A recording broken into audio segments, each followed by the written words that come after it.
Halo teman-teman, sebelumnya izinkan saya perkenalkan diri terlebih dahulu. Assalamualaikum warahmatullahi wabarakatuh. Perkenalkan, nama saya Rofik Samanhudi dengan NIM awal 2022 dan NIM akhir 260. Pada kesempatan kali ini, izinkan saya untuk mempresentasikan hasil project dari course yang sudah saya ikuti.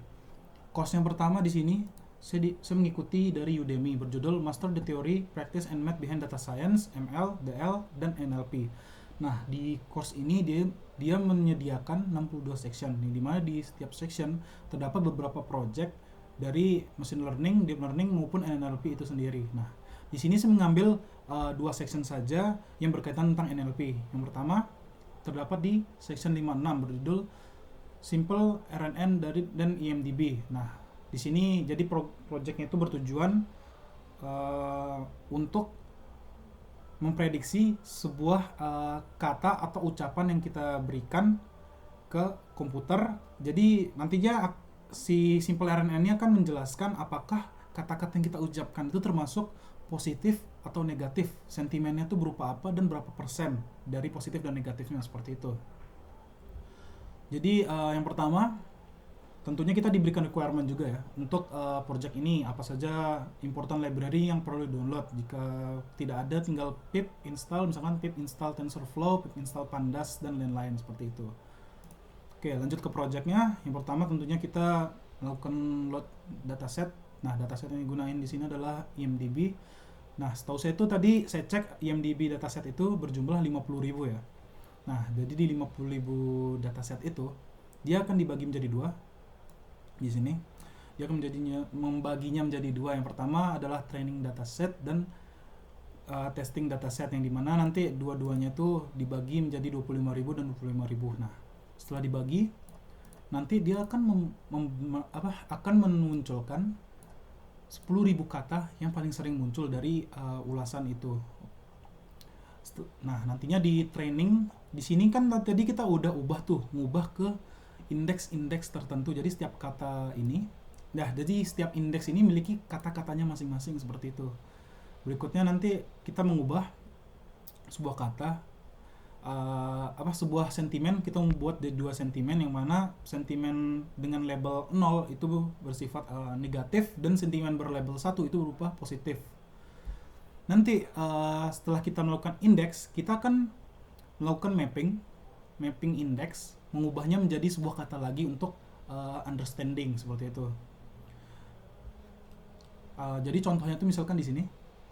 Nah, tadi kita sudah mengindeks dan menggabungkannya. Nah, nanti contohnya itu seperti ini. This film was just brilliant, casting, location, scenery, story, direction, everyone really suit the part that they played. Seperti itu nanti contohnya.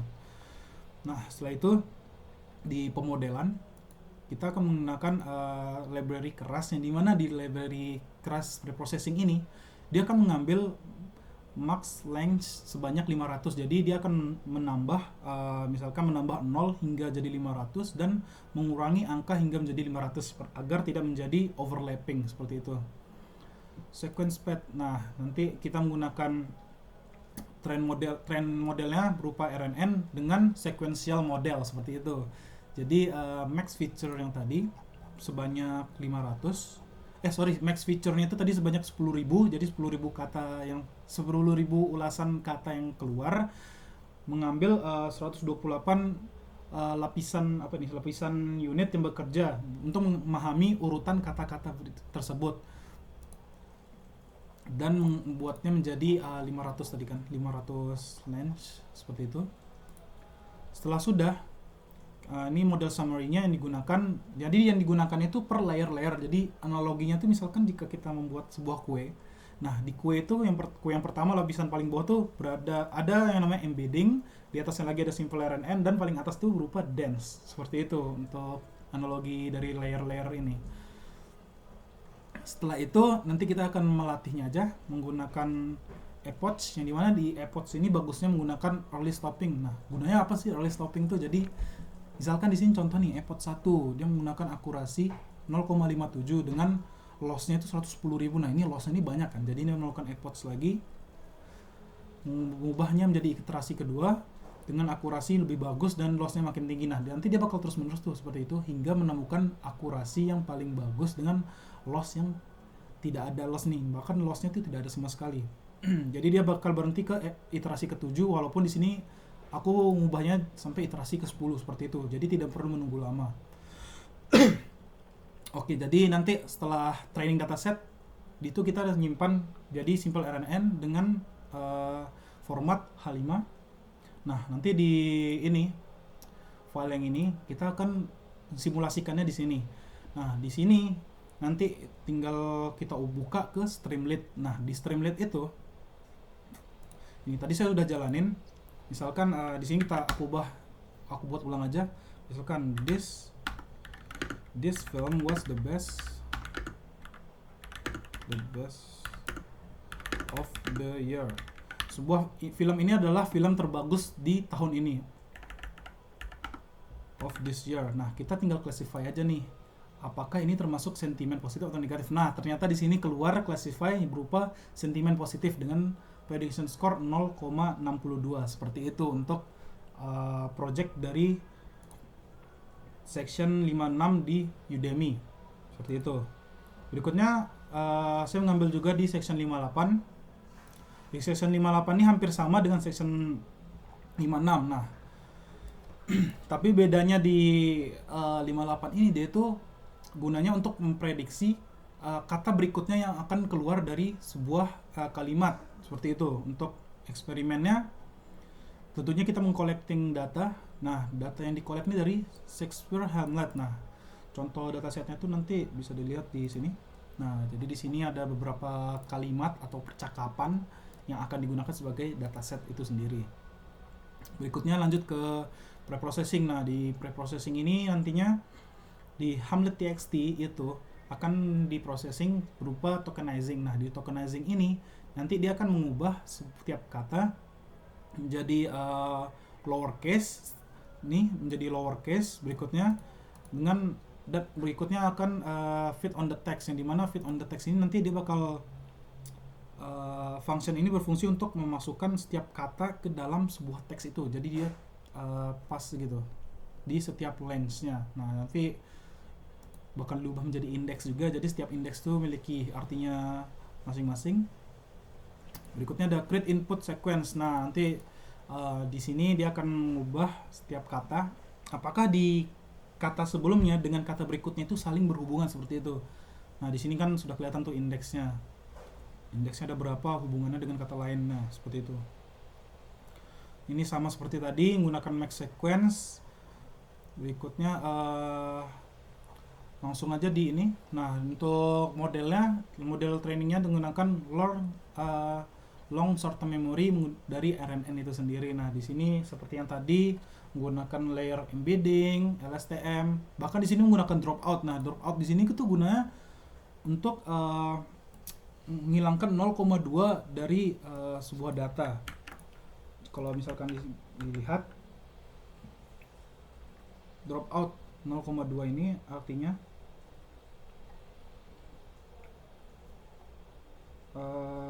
jadi gunanya itu berarti 20%. Nah, dia akan menghapus 20% dari data di lapisan sebelumnya dan dihapus secara acak seperti itu sebanyak 20%.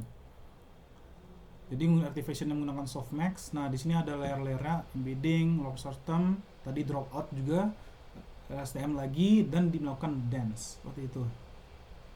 Tinggal define model. Nah, define modelnya itu menggunakan model GRU. Nah, nanti sama juga melakukan training model. Nah, nanti hasilnya itu juga bakal disimpan ke H5. Nah, nanti kalau misalkan dilihat di sini, ini aku matikan dulu. Nah, ini kalau misalkan aku run Streamlit-nya, apakah nanti misalkan jika saya memasukkan sebuah kata, itu apakah bisa menebak apa kata berikutnya dari dataset yang sudah ada, yang sudah di training. Misalkan this coffee is, nah misalkan di sini kita predict next word, apakah bisa keluar atau mungkin akan error. Oke, jadi prediksinya ini sebenarnya mungkin bisa salah dan bisa juga tidak. Jadi aku masukin this coffee is, dan dia next wordnya dia bakal tebak menjadi N, seperti itu. Misalkan kita masukin n lagi, apakah apa predict next word-nya? Oh, n lagi tadi. Jadi mungkin tidak ada sebuah kata gitu ya. Misalkan to be or not. Nah, predict next word, dia akan memprediksi sebuah kata. Not to, bisa jadi to or not to be, bisa jadi seperti itu. Nah, berikutnya untuk yang kedua, di sini saya mau mengikuti dari MySkill. Course yang berikutnya dari MySkill itu dari Data Science Learning. Nah, di sini saya ngikutin dari NLP Case Study Sentiment Analysis. Mana? Kayak ini. Jadi di sini kita diberikan beberapa video, melakukan pretest dan post-test itu sendiri dengan judul NLP Case Sentiment Analysis seperti itu. Nah, di sini tuh tujuannya untuk menganalisis apakah katanya ini memiliki akurasi yang tinggi. Jadi yang pertama, kita berikan library apa saja yang digunakan, data. Jadi datanya itu berada di Twitter. Kita ngambil data dari Twitter, training dataset tentunya.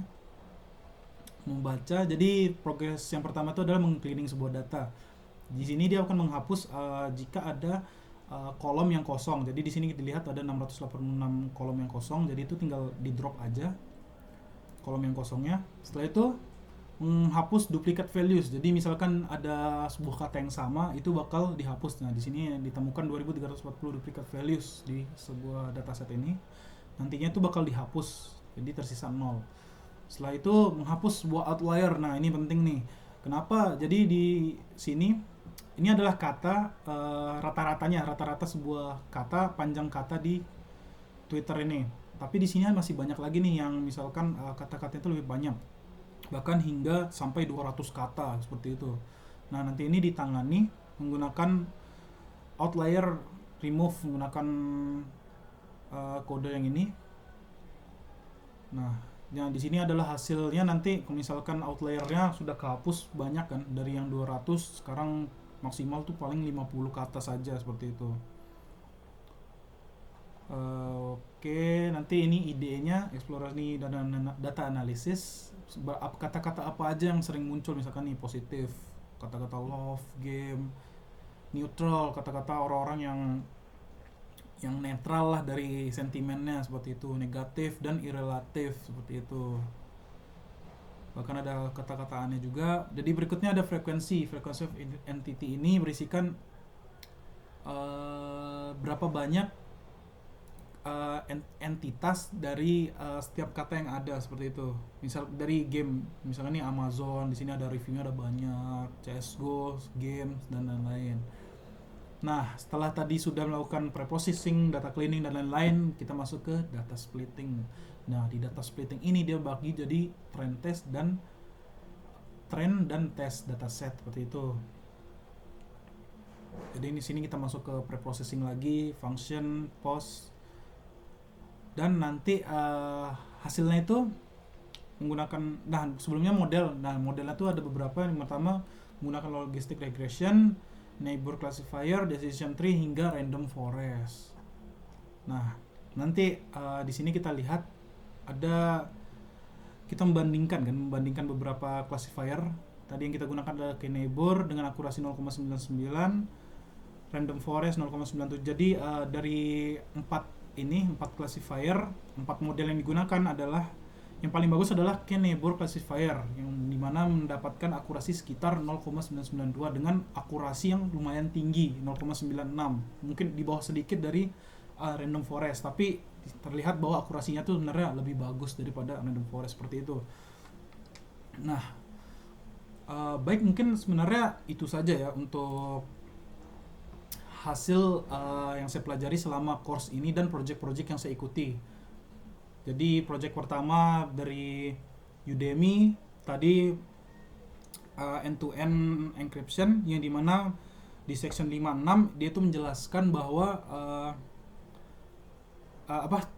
tujuan projectnya itu bertujuan apakah sebuah kata itu bisa dijelaskan atau diberikan sentimen, apakah itu termasuk sentimen positif atau negatif. Berikutnya di section 58 masih di course Udemy ya. Nah, di situ menjelaskan apakah di eh, di project itu bisa menebak kata atau kalimat berikutnya yang akan kita gunakan. Nah, terakhir aku ngambil di MySkill. Nah, di MySkill ini berjudul NLP Case Study, Sentiment Analysis. Jadi progresnya itu dari awal kita ngambil dataset dari Twitter, melakukan preprocessing, melatihan model, hingga tadi menggunakan 4 latihan model yang mana yang paling bagus akurasinya seperti itu. Oke, mungkin itu saja yang bisa saya sampaikan. Kurang lebihnya mohon maaf. Wassalamualaikum warahmatullahi wabarakatuh.